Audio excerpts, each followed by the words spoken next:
Hey Oracles, I'm Buddy, the head of marketing for Akupara Games, and today I want to show off and break down the upcoming gameplay mode of daily runs for Astrea 6-sided Oracles. Now, if you're new to Astrea and seeing it for the first time because it's coming to Nintendo Switch, PlayStation, and Xbox, here's the basics. Astrea's a roguelike deck builder where players use dice instead of cards. And in this video, we're going to celebrate Astrea's 1-year anniversary by showing off the wild stuff you can get up to in the all-new Daily Runs game mode. And to show it off, what better way than to team up with me and play through a daily run from September 6th, 2024. All the footage that you've been seeing is from that run, and I'm going to spend a little time breaking down my thought process and decision-making as I play through this particular iteration of Astrea's daily runs.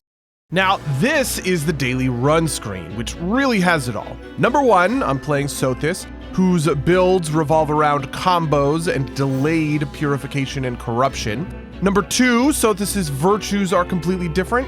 This is one of the big features of daily runs. You get an entirely different Sothis loadout. Number three, Sothis's starting dice pool is also changed up.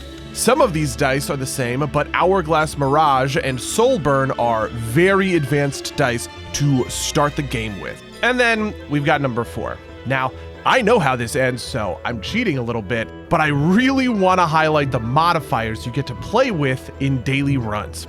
My run had 3, Reliable 8, Stellar Paradox, and Goddess's Trickery.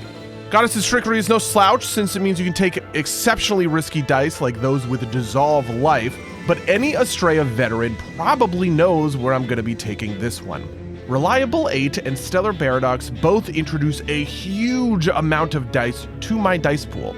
My dice pool starts with twice as many dice as normal, and every time I'm adding in a new one, I'm actually adding in 3. That is huge.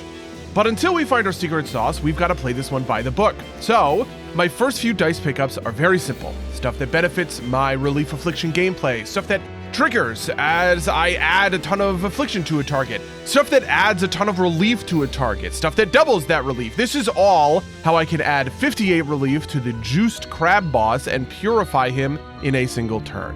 And I should also mention rolling the Dice Cage event, which lets me replace my starter dice with random dice, all of which get tripled because of my Stellar Paradox modifier. So, you know, by the time we hit the end boss of the Tainted Reef, we have a dice pool of 50.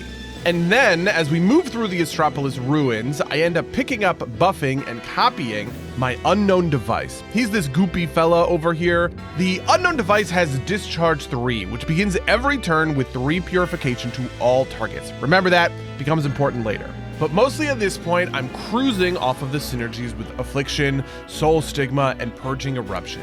Even though my dice pool is huge at 56 dice, I'm still getting through some truly incredible hands that let me crush powerful enemies. Getting smashed for 30 damage just before the turn ends can be pretty rough. But then I find it. The beauty, the linchpin, the perfect star blessing to bring it all together. When I come up to the fountain before the second boss, I sacrifice a heart and find the Dice Smith helmet. This star blessing has a ton of text, but it's really very simple. Enemies receive 1 more purification for every 5 dice above 25 in my dice pool. In a normal game, it encourages you to get a big dice pool to dish out some extra damage. In this daily run, where I have almost 60 dice when I pick it up, it's the synergy I've always dreamed of. Now, when my 2 unknown devices both hit for Discharge 3 at the beginning of a turn, they deal 90 damage right off the bat. Even more as I keep grabbing every die I can find and shoving it into my dice pool. By the time I reach the final boss, well, watch this.